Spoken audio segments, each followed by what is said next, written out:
My name is Chuck Whitman, and I build great traders that lead great lives. Traders I've trained have generated in excess of $1 billion in trading revenue and are found in some of the largest proprietary trading firms and hedge funds in the United States. A few weeks ago, I talked about the opening range breakout. This is a trade that's very popular with many different traders. And if you go back 2 months ago, I talked about the opening range breakout in a very different context, a context that very few people ever consider. And we're going to talk about that today because it's highly relevant to what happened yesterday. And I also want to give you an update on what's going on in the market right now. We talked about the opening range breakout, and that is a period of time. The opening range is a period of time on the open that creates a trading range with the idea that you have buyers and sellers who have been waiting to conduct business. These are usually institutions or commercials, and they've been waiting for the liquid time of the day to begin. Even in a 24-hour market, we'll have an opening range breakout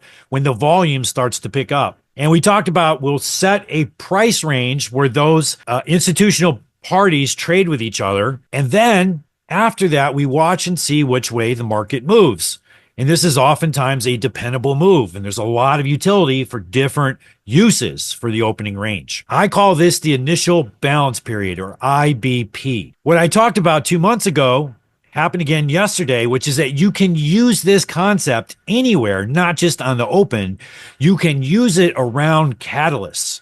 So yesterday we had the FOMC meeting. That was a big catalyst. Definitely the biggest catalyst that remained in the market for the month of December. And so one of the things I talked about, if you go back 2 months ago, is I mentioned that what we do with FOMC is we look at the first 5 minutes. This is 1 p.m. to 1:05 p.m. Central Time. We look at the range that's created and we box this off. And so you can see on my chart here, you can see that this red candle is that 1 to 1:05 candle, and I've created an orange box that signifies that range. So then we watch and see what is the price activity around this range. You can see the market was trading in a very, very tight range pre-announcement. Then it got what we call thrust down. We've got a high volume move down. This created the 5-minute IBP, and then we broke out down. So we broke out down. That would be a short. That would be a short that we would enter into the market.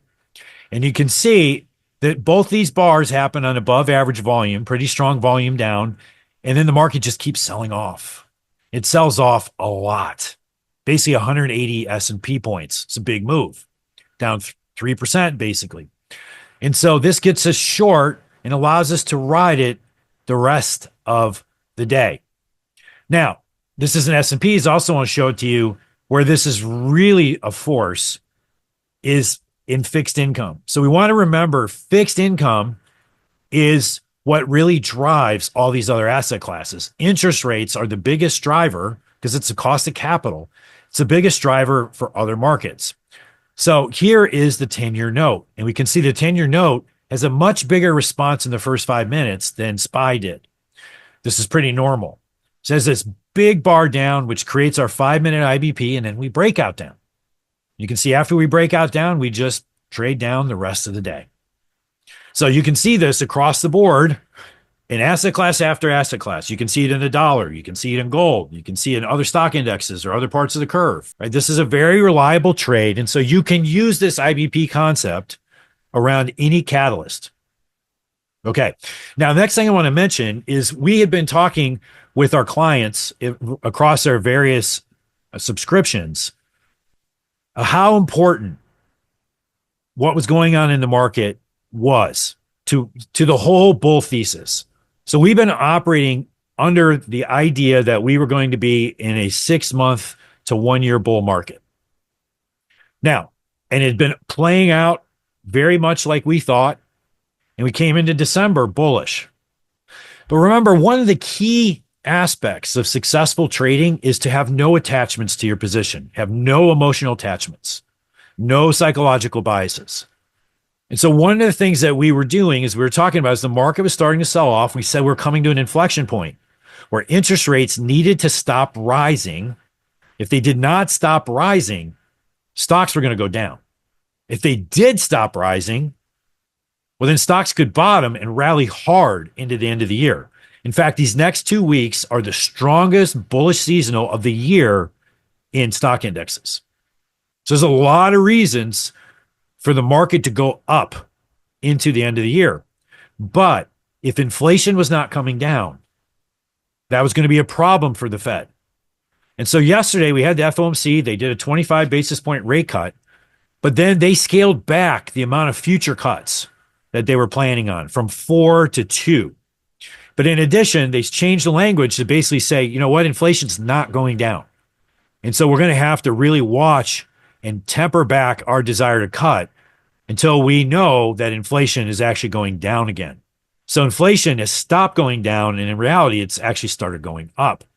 So as a result of this, fixed income broke hard on the rate cut announcement and continued to break through the press conference, and that caused a collapse in stocks.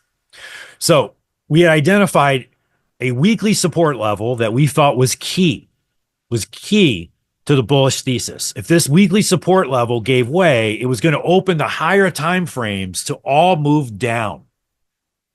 I'm a big believer in cycles, and not necessarily cycles in the way that most people think of them.